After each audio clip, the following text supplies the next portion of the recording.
మదిలో తలచిన ధన్యం యేసునామమే మధురం మదిలో తలచిన ధన్యం వెతలు తీరును కృపలు దొరుకును సాటి లేనిది యేసుని నామం వెతలు తీరును కృపలు దొరుకును సాటి లేనిది యేసుని నామం యేసునామమే మధురం మదిలో తలచిన ధన్యం. నేటి వాక్య ధ్యాన అంశము దేవుని ప్రేమించువారు. ప్రార్థన. మమ్మలను మిక్కిలిగా ప్రేమిస్తున్న తండ్రి వందనాలు. నేటి వాక్యము చేత మమ్మను దీవించుము. యేసు క్రీస్తు నామమున వేడుచున్నాము తండ్రి, ఆమెన్. ప్రియమైన దేవుని బిడ్డలారా, పరిశుద్ధ బైబిల్ గ్రంథంలో దేవుని ప్రేమించు మనుష్యులకు కలుగు దీవెనలు ప్రత్యేకంగా కనిపిస్తాయి. ఎవరు దేవుని ప్రేమించగలరు? దేవుడు లోకాన్ని ఎంతో ప్రేమిస్తున్నాడు, మనుషులను. యోహాను సువార్త 3వ అధ్యాయం 16వ వచనం. దేవుడు లోకమును ఎంతో ప్రేమించెను. God so loved the world. That is great and the greatness of God. అయితే యోహాను మొదటి పత్రిక 4వ అధ్యాయం 10వ వచనం, మనము ప్రేమించామని కాదు, తానే మనలను ప్రేమించాడు. ఆయన తన కుమారుడు పంపాడు, మనకు బదులు ఆయన మరణించేట్టు చేశాడు. ఇందులో ప్రేమ ఉన్నది అంటాడు. So God is loving the human beings. దేవుడు మనుషులను ప్రేమిస్తున్నాడు. అయితే మనము దేవుని ప్రేమిస్తున్నామా? అది ప్రశ్న. ప్రభువు పునరుద్ధానుడు అయిన తరువాత పేతురును పిలిచి తిబెరియా సముద్రం దగ్గర తెల్లవారుజామున వారందరూ చేపల పట్టుటకు వెళ్ళినప్పుడు యేసు వారికి తనను ప్రత్యక్షపరుచుకున్నాడు. యోహాను సువార్త 21వ అధ్యాయం ఇదంతా చెబుతా. తిబెరియా సముద్రం దగ్గర ఒడ్డు పైన ఆ ఉదయకాలంలో ప్రభు శిష్యులందరినీ కూర్చోబెట్టుకొని వారి మధ్య పేతురుని అడుగుతున్నాడు, సీమోను కుమారుడు అయిన పేతురు, నీవు నన్ను ప్రేమిస్తున్నావా అని అడిగాడు. ఈ ప్రశ్న 3 పర్యాయాలు అడిగాడు. పేతురు, నువ్వు నన్ను ప్రేమిస్తున్నావా? పేతురు, నీవు వీరందరికంటే ఎక్కువగా నన్ను ప్రేమిస్తున్నావా? పేతురు, నీవు నన్ను ప్రేమిస్తున్నావా? This is the question God is asking you today. ఇవాళ యేసు ప్రభు నిన్ను నన్ను అడుగుతున్నది అదే. ఎవరు దేవుని ప్రేమిస్తారో వారికి కలిగే దీవెనలు బైబిల్ గ్రంథంలో చెప్పబడ్డాయి. పేతురును ప్రభు అడిగారు, ప్రేమిస్తున్నావట? అవును ప్రభువా, ప్రేమిస్తున్నాను అన్నాడు. రెండవసారి అడిగినప్పుడు అవునయ్యా ప్రేమిస్తున్నాను అన్నాడు. మూడవసారి ఇక నీవే ఎరుగుదువు అని అన్నాడు. పేతురు యేసును ప్రేమిస్తున్నాడు అక్కడున్న అందరికంటే, అక్కడ ఉన్న అందరికంటే. అది పేతురుకు తెలుసు, యేసుకు తెలుసు, కానీ మిగతా వాళ్ళకి తెలియదు. అందుకే వారందరి ఎదుట వీరికంటే ఎక్కువగా నన్ను ప్రేమిస్తున్నావా అని అడిగాడు. పేతురు ప్రేమిస్తున్నాను అని చెప్పినప్పుడు ప్రభువు దాన్ని అంగీకరించాడంటే అర్థం ఏంటంటే పేతురే మిగిలిన వారికంటే యేసుని ఎక్కువగా ప్రేమిస్తున్నాడని ఆయన ఒప్పుకున్నట్టు. మరి పేతురుకు కలిగిన భాగ్యం ఏంటి? యేసును ప్రేమించినందుకు. యేసుక్రీస్తు ప్రభువును ప్రేమించినందుకు పేతురుకు కలిగిన ఆధిక్యత ఏమిటంటే, ప్రభువారు పేతురుతో చెప్పినప్పుడు పాతాళపు ద్వారపు సంఘము ఎదుట నిలవనేరం అన్నప్పుడు తాళపు చెవులు నీకు ఇస్తారన్నాడు. పరలోకపు తాళపు చెవులు నీకు ఇస్తున్నారు అన్నాడు. గ్రహించండి, ఇటువంటి ఆధిక్యత అంటే యేసుక్రీస్తు యొక్క సంఘం పేతురు యొక్క వాక్య ఉపదేశంతో దేవుడు ప్రారంభించాడు. అపోస్తల కార్యములు 2వ అధ్యాయంలో మనకు పేతురు యొక్క ప్రసంగము వలన 3,000 మంది ప్రభువును అంగీకరించారు. The church has begun, the church has born by the teaching and the preaching of Peter, the apostle. కనుక మనం గుర్తించినట్లయితే ఎంతటి ఆధిక్యత అండి పేతురుకి. దేవుని ప్రేమించే వారికి దేవుడు ఏం చేస్తాడు అంటే బహుగా దీవిస్తాడు. దేవుడు ప్రేమించటం కాదు, దేవుణ్ణి ప్రేమించటం. దేవుడు నిన్ను ప్రేమించటం, అగాపే ప్రేమతో ఆయన ప్రేమించటం అది గొప్పదైతే, నీవు దేవుణ్ణి ప్రేమించటం దేవునికి ప్రియమైనటువంటిది. నువ్వు దేవునితో ప్రేమలో ఉండగలిగితే దీవెనలన్నీ నీవే, ఆధిక్యతలన్నీ నీవే, ఆశీర్వాదములన్నీ నీవే. అర్థమవుతుందా? If you can love your God, everything of God's blessings are yours. సమస్త దీవెనలు నీవే అవుతాయి. Love your God and love your neighbour. ధర్మశాస్త్రము సంపూర్ణమైనది దేనిలో అంటే నీ పూర్ణ హృదయంతో దేవుని ప్రేమించు, నిన్ను వల్ల నీ పొరుగు వాడిని ప్రేమించు. ఇదే ధర్మశాస్త్రం. కనుక దేవుని చిత్తం ఏమిటంటే మనం దేవుని ప్రేమించటం. దేవుని ప్రేమించాలి అంటే ఎవరు ప్రేమిస్తారట? ప్రభువు చెప్పారు. ఎవరు ప్రేమిస్తారు? ఎవరి పాపములైతే విస్తారముగా క్షమించబడతాయో వారు ఎక్కువగా ప్రేమిస్తారు. Who receives the forgiveness will love the God. ఆయన సంకల్పం ఏమిటంటే మానవుల పట్ల పాప క్షమాపణను ఉచితంగా పొందాలి వాళ్ళు అని. కాబట్టి పాప క్షమాపణ పొందటం వలన మనం దేవుని ప్రేమించే వారంగా మారిపోతాం. యేసు మనలను ప్రేమించి తానే మన పక్షంగా సిలువలో మరణించాడు. ఆ కారణం చేత జీవిస్తున్న మనం ఆయనను ప్రేమించి ఆయన కొరకు జీవిస్తాము. ఇకపై నేను జీవిస్తున్న జీవితం నన్ను ప్రేమించి నా కొరకు ప్రాణం పెట్టిన యేసుక్రీస్తు ప్రభువుది అని పౌలు డిక్లేర్ చేశాడు. రైట్? అవును. కనుక మన ప్రభువు మనలను ప్రేమించి ప్రాణాన్ని పెట్టాడు. మనము ప్రభువుని ప్రేమించినట్లయితే ప్రభువు మనలను దీవిస్తాడు.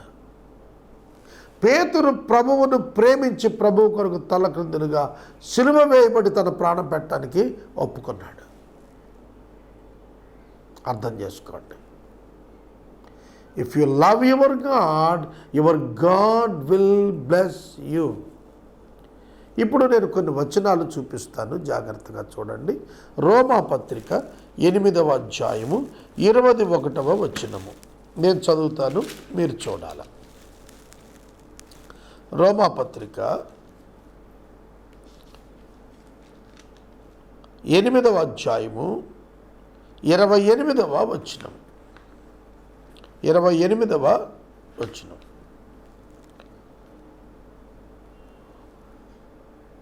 దేవుని ప్రేమించు వారికి అనగా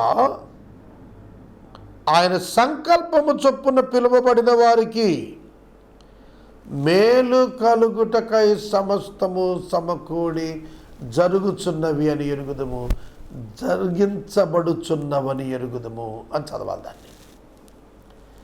దేవుని ప్రేమించు వారి కొరకు వారి జీవితంలో దైవ చిత్తము నెరవేర్పులో సమస్తము సమకూడి జరుగుతాయి. సమస్తము సమకూడి జరుగుతాయి అంటే దేవుడే వారి కొరకు సమస్తం సమకూర్చి జరిగించేస్తాడు అని అర్థం. If you love your God, your responsibility is of him. నువ్వు ఆయన ప్రేమించడం ప్రారంభిస్తే నీ బాధ్యత ఆయన స్వీకరిస్తున్నాడు. సామెతల గ్రంథము 8వ అధ్యాయము 21వ వచనంలో అంటాడు, నన్ను ప్రేమించు వారిని ఆస్తికర్తలనుగా చేయుదును, వారి నిధులను నింపుదును అని జ్ఞానము మాట్లాడుతున్నట్టుగా ప్రభు మాట్లాడుతున్నాడు. నీవు యేసును ప్రేమించినట్లయితే కొరింథీ 1 అధ్యాయం 30 వచనం నుండి యేసుక్రీస్తు దేవుని జ్ఞానము, యేసును ప్రేమించుట దేవుని జ్ఞానమును ప్రేమించుట. దేవుని జ్ఞానమును ప్రేమించినప్పుడు ఆస్తికర్తలవుతారు, మీ నిధులు నింపబడతాయి. You will become great person and rich person. You will have plenty of funds and with you. మహానిధులను దేవుడు నీకు ఇస్తాడన్నమాట. దీన్ని నువ్వు గుర్తించాలి. ఆయన ప్రేమించు, ఆయన నిన్ను ఆస్తికర్తగా చేస్తాడు. కనుక బైబిల్ గ్రంథాన్ని మనం చూస్తున్నప్పుడు న్యూ టెస్టమెంట్ బిలీవర్ యొక్క కాన్సెప్ట్ భిన్నంగా ఉంటుంది. అయినప్పటికీ వాగ్దానాలు యేసుక్రీస్తునందు అవును అన్నట్టుగానే ఉన్నవి. క్రొత్త నిబంధనలోని విశ్వాసి ఆర్థిక స్థిరత వైపు ఆలోచించడు, కానీ దేవుని వాగ్దానములు సత్యము, అవి క్రీస్తునందు అవునన్నట్టుగా ఉన్నవి. దేవుడు ఆశీర్వదించుటకు దేవుని బిడ్డల పక్షంగా ఎల్లప్పుడూ సిద్ధంగానే ఉన్నాడు. If you love your God, God will give you so much of blessings. ఎంతో ఆశీర్వాదం దేవుడు నీకు ఇస్తాడు. తర్వాత న్యాయాధిపతుల గ్రంథం 5వ అధ్యాయం 31 వచనం. న్యాయాధిపతుల గ్రంథము 5వ అధ్యాయం 31 వచనం. దేవుని ప్రేమించువారు బలముతో ఉదయించు సూర్యుని వలె ఉందురు. సూర్యుడు ఉదయిస్తాడు, దానికి బలముతో అనే పదం ఎందుకు చేర్చాలి? సూర్యుడు ఉదయించినప్పుడు బలముతో అనే పదం ఎందుకు చేరుస్తాడంటే ఎవరు ఆపలేరు దాన్ని అని అర్థం రావటానికి బలముతో అంటాడు. సూర్యుడు ఉదయించు సూర్యుడు బలముతో ఉదయిస్తున్నట్లుగా ఉంటాడట. ఎవరు? దేవుని ప్రేమించేవాడు. ఉదయిస్తున్న సూర్యుడు ఏ విధంగా ఆగక వచ్చేస్తాడో, లోకమంతా వెలుగుతూ నింపుతాడో, అలా అతని ప్రభావం ఉండబోతుంది. సూర్యుని వెలుగు లోకమంతా ప్రసరించినట్లుగా దేవుని ప్రేమించు వ్యక్తి యొక్క ప్రభావము లోకమంతా విస్తరిస్తుంది. That is the plan of God for his children. ఆయన పిల్లలకు దేవుడు ఇచ్చేటువంటి గొప్ప ఆధిక్యత ఇది. కనుక దేవుని ప్రేమించటం మనం అభ్యాసం చేసుకోవాలి. దేవుని ప్రేమించాలి. దేవుని కొరకు మన ప్రాణమును కూడా ప్రియముగా ఎంచుకొనక ఆయనను, ఆయన యొక్క చిత్తమును ప్రియముగా ఎంచుకోవాలి. అది ఆయన ప్రేమించడం అంటే. తర్వాత పరిశుద్ధ బైబిల్ గ్రంథంలో మనం ప్రేమించినప్పుడు జరిగే మరొక దీవెన ఏమిటంటే ద్వితీయోపదేశకాండం 19వ అధ్యాయం 8వ వచనం. దేవుని ప్రేమించు వారికి దేవుడు వారి సరిహద్దులు విశాలపరుస్తాడు.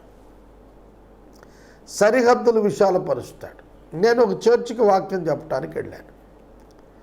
ఆ చర్చిలో వాక్యం చదువుతున్నప్పుడు ప్రక్కనే ఒక స్థలం ఉంది. నేను ఆ సంఘంతో మాట్లాడుతూ అన్నాను, మీ సంఘానికి ప్రభు సంఘ సరిహద్దు విశాలపరిచి ఈ ప్రక్క స్థలాన్ని కూడా ఇవ్వాలని ప్రార్థన చేస్తున్నాను అని చెప్పాను. సరిహద్దు విశాలపరచబడుట అనేది కేవలము భౌతిక ఎసెట్టే కాదు. మానసిక సరిహద్దులు, ఆధ్యాత్మిక సరిహద్దులు, భౌతిక సరిహద్దులు, సామాజిక సరిహద్దులు ఇవన్నీ విశాలపరచబడతాయి. You will become a great influenced man in the world. అది దేవుని యొక్క మాటలోని అర్థం. నెక్స్ట్ ఇయర్ మళ్ళా నేను వెళ్ళేటప్పటికి ఆ ఖాళీ స్థలం చుట్టూ ఫెన్సింగ్ ఉంది, ఆ సంఘం దానిని పొందుకొని ఉన్నారు. గత సంవత్సరం ప్రార్థించాం, ఈ సంవత్సరం ఈ స్థలము సంఘానికి ఇవ్వబడింది అంటే అర్థం సరిహద్దు విశాలపరచబడింది. సరిహద్దు విశాలపరచబడింది. నీ ఇన్ఫ్లుయెన్స్ విశాలపరచబడాలి, నీ ఫైనాన్సెస్ విశాలపరచబడాలి, నీ హెల్త్ విశాలపరచబడాలి, నీ యొక్క డిగ్నిటీ విశాలపరచబడాలి, నీ యొక్క సమస్తమైన జ్ఞానము విశాలపరచబడాలి, నీ పేరు ప్రతిష్టలు విశాలపరచబడాలి. వాటి సరిహద్దులను దేవుడు చెరిపి తిరిగి రాస్తాడు. If you love your God, నీ దేవుని నువ్వు ప్రేమించినట్లయితే నీకు అన్ని దిక్కుల అభివృద్ధిని దేవుడు ఇస్తాడు. అన్ని దిక్కుల విస్తరించున్నట్లు చేస్తాడు. ఆదికాండం 17లో అబ్రహాముతో దేవుడు మాట్లాడాడు, నేను సర్వశక్తి గల దేవుడను, 4 దిక్కులు చూపించాడు ప్రభు, విస్తారమైన సంతానం వస్తుంది నీకు అన్నాడు. ఆకాశ నక్షత్రాలు చూడన్నాడు, ఇసుక రేణువులు సముద్రం దగ్గర చూడన్నాడు, అంత విస్తారంగా నీ సంతానం వస్తుంది అన్నాడు. ఎందుకు? అబ్రహాము దేవుని ప్రేమిస్తున్నాడు. Abraham loves his God. కనుక నీ సరిహద్దులను విశాలపరుస్తాడు. మీకు ఒక గుర్తు ఏమిటంటే, దేవుని ప్రేమిస్తున్నవాడు అని మనం తెలుసుకోవాలంటే ఒక వ్యక్తి జీవితంలో అతడు చెడుతనమును అసహ్యించుకుంటాడు, చెడుతనము నుండి దూరం వెళతాడు. కీర్తన 97:10, యెహోవాను ప్రేమించు వారులారా చెడుతనం అసహ్యించుకోండి. చెడుతనం అసహ్యించుకోకపోతే నువ్వు దేవుని ప్రేమించలేవు. దేవుని పాపాన్ని ఏకకాలంలో ప్రేమించలేవు. దేవుని ప్రేమించువాడు చెడుతనము నుండి దూరము వెళ్ళిపోవాలి, చెడుతనం నుండి దూరం వెళ్ళిపోవాలి. ద్వితీయ ఉపదేశకాండము 13వ అధ్యాయం 3వ వచనం, మీరు దేవుని ప్రేమిస్తున్నారో లేదో అని ఆయన పరీక్షించి తెలుసుకుంటాడు. You will be tested by God whether you are loving him or not. నువ్వు ఆయన ప్రేమిస్తున్నావు లేదా ఆయన పరీక్షించి తెలుసుకుంటాడు. ఆదికాండం 22లో అబ్రహాముకు అదే పరీక్ష. కుమారుని ఎక్కువ ప్రేమిస్తాడా, తన దేవుణ్ణి ఎక్కువ ప్రేమిస్తాడా, అది పరీక్ష. ఆ పరీక్షలో అబ్రహాము దేవుణ్ణే ఎక్కువ ప్రేమిస్తాడని తేలిపోయింది. దేవుణ్ణే ఎక్కువ ప్రేమిస్తాడని, దేవునికి ఎక్కువ భయపడతాడని దేవుడే ఒప్పుకున్నాడు. అబ్రహాము ఆ తరువాత ఎంతగానో ఆశీర్వదించబడ్డాడు. తర్వాత 145వ సంకీర్తన 20వ వచనంలో అంటాడు, తనను ప్రేమించే వారిని యెహోవా కాపాడుతాడు అంటాడు. It is a blessing. Yehova తనను ప్రేమించే వాడిని ఖచ్చితంగా కాపాడుతాడు. గ్రహించండి, ఆస్తికర్తలుగా చేస్తాడట, తానే సమస్తం జరిగిస్తాడట, బలముతో ఉదయించు సూర్యుని వలె చేస్తాడు, అడ్డు లేకుండా చేస్తాడట, ప్రభావానికి వర్ధిల్లేట్లు చేస్తాడట, సరిహద్దును విశాలపరుస్తాడట, నెమ్మది కలిగిస్తాడు. నెమ్మది నెమ్మది నెమ్మది. 119వ సంకీర్తన 165వ వచనము, దేవుని ప్రేమించువారు, ధర్మశాస్త్రం ప్రేమించు వారికి నెమ్మది కలుగుతుంది. Peace in heart and peace in mind and peace in conditions. Please understand. దేవుని ప్రేమించేటువంటి వారికి ఏం జరుగుతుందట? నెమ్మది దొరుకుతుంది. వారి జీవితాల్లో ఎంత తొందరపాటు పరిస్థితులు వచ్చినా వారి నెమ్మదిని డిస్టర్బ్ చేయలేము. ఇది అర్థం చేసుకోండి. దేవుడిచ్చేటువంటి నెమ్మది స్థిరమైనదిగా ఉంటుంది. దేవుడిచ్చేటువంటి నెమ్మది చెరిగిపోనిదిగా ఉంటుంది. దేవుడిచ్చేటువంటి నెమ్మది శాశ్వతమైనదిగా ఉంటుంది. నా యొద్దకు రండి, నేను విశ్రాంతిని ఇస్తానన్నాడు. లోకం ఇచ్చేటట్టు కాదు ఆయన నెమ్మదినిచ్చేది. సకల భారాలను తొలగిస్తాడని ప్రభు సెలవిస్తున్నాడు. దేవుడు తనను ప్రేమించే వారిని తప్పక పరీక్షకు గురి చేస్తాడు. తన ప్రేమించు కుమారుని ఒక తండ్రి గద్దించినట్లు దేవుడు తను ప్రేమిస్తున్న వారిని గద్దిస్తాడు. తర్వాత సామెతల గ్రంథం 15:9 నీతిని అనుసరించే వారిని దేవుడు ప్రేమిస్తాడన్నారు. This is a sign. నువ్వు దేవుని ప్రేమిస్తున్నావు, దేవుని చేత ప్రేమించబడుతున్నావు అని తెలియాలి అంటే you must be righteous. Live righteous life. నీతి కలిగిన జీవితాన్ని నువ్వు జీవించాలి. యెషయా గ్రంథము 43:4 నా దృష్టికి ప్రియుడమైనందున ఘనుడవైతివి, నేను నిన్ను ప్రేమిస్తున్నాను అంటాడు. దేవుడు ప్రేమించేవారిని దేవుడు ఘనులనుగా చేస్తాడు. ప్రియుడుగా ఉన్నవాడిని దేవుడు ఘనుడుగా చేస్తాడు. యెషయా గ్రంథం 56:6 తనను ప్రేమించి పరిచర్య చేసేవారిని ఆయన పర్వతం మీదకు తోడుకొని వస్తాడట. ఇన్ సెకండ్ కమింగ్ ఆయన్ని ప్రేమించు వారిని ఆయన పర్వతానికి తోడుకొని వస్తాడు. ఆయన పర్వతమునకు, సియోను పర్వతం, ఆరాధనా స్థలం, అక్కడకు తోడుకొని వస్తాడట. కనుక మనం దేవుని ప్రేమిస్తున్నామా? దేవుని ప్రేమించడం అంటే ఏమిటంటే ఆయన మాటకు లోబడటమే, ఆయన ఆజ్ఞకు లోబడటమే ఆయనను ప్రేమించటం. దేవుని ప్రేమిస్తున్నాను అని చెప్పుకొని ఆయన ఆజ్ఞలకు లోబడకపోతే మనం ఆయనను ప్రేమించినట్లు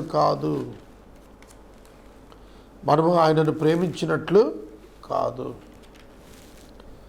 యోహాను భక్తుడు తాను రాసినటువంటి పత్రిక, మొదటి పత్రికలో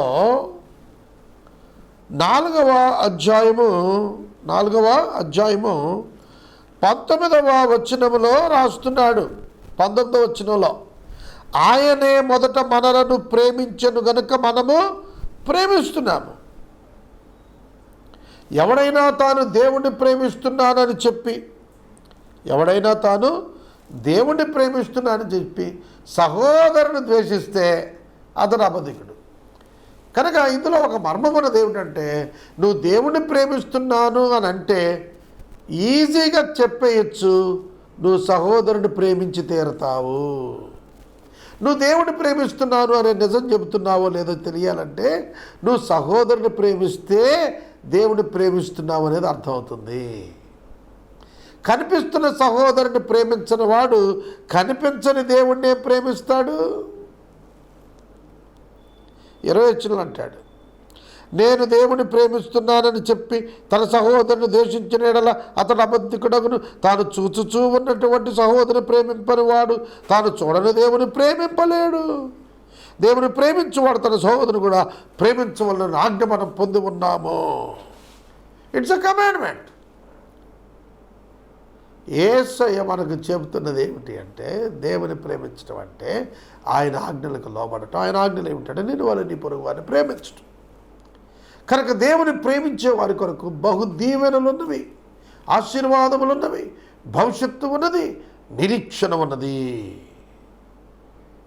యేసయ్యను ప్రేమించాలంటే నువ్వు రక్షించబడాలి. Without receiving forgiveness, without receiving salvation, without receiving the Spirit of God indwelling in you, you cannot love your God. నువ్వు తిరిగి జన్మించకుండా దేవుని ప్రేమించలేవు. దేవుని ప్రేమించడం అంటే ఏంటో నీకు తిరిగి జన్మించకపోతే అర్థమే కాదు. యోహాను మొదటి పత్రిక 5వ అధ్యాయంలో ఇలా అంటున్నాడు, యేసు క్రీస్తై ఉన్నాడని నమ్ము ప్రతివాడు దేవుని మూలంగా పుట్టినవాడు. నేను చెప్పాను కదా అప్పుడు, రక్షించబడిన వాడే ప్రేమించగలడని. పుట్టించిన వాడిని ప్రేమించు ప్రతివాడును ఆయన మూలంగా పుట్టిన వాడిని ప్రేమించును. Regenerated only can love the God.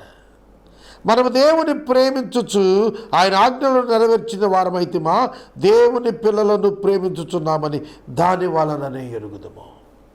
దేవుని ప్రేమిస్తున్నామంటే దాని వలన, దేని వల్ల ఆజ్ఞలు నెరవేర్చడం వల్ల. అంటే ఏమిటి? నీవు నీ తోటి వారిని ప్రేమించడం వల్ల అర్థమవుతోంది. మనం ఆయన ఆజ్ఞలను గైకొనుటయే దేవుని ప్రేమించుట. ఏమిటంటే దేవుని ప్రేమించడం అంటే ఆయన ఆజ్ఞలను గైకోవటం.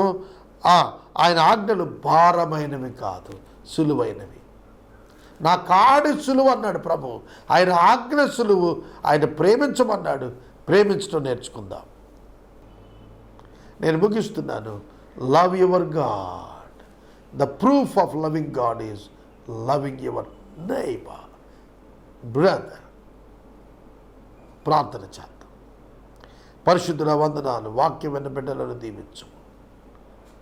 వాక్యము మాకు హెచ్చరికగా ఉన్నది.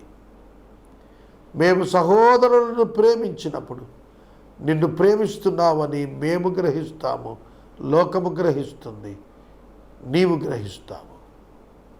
మా ప్రేమ అరమరికలు లేనిదై ఉండటకు సాయం చేయండి. నిన్ను ప్రేమించిన వారికి సమస్తము సమకూర్చి జరిగిస్తూ, ఆస్తికి కర్తలుగా చేస్తూ, నిధులను నింపేటువంటి దేవుడవు, సరిహద్దులను విశాలపరిచే దేవుడవు.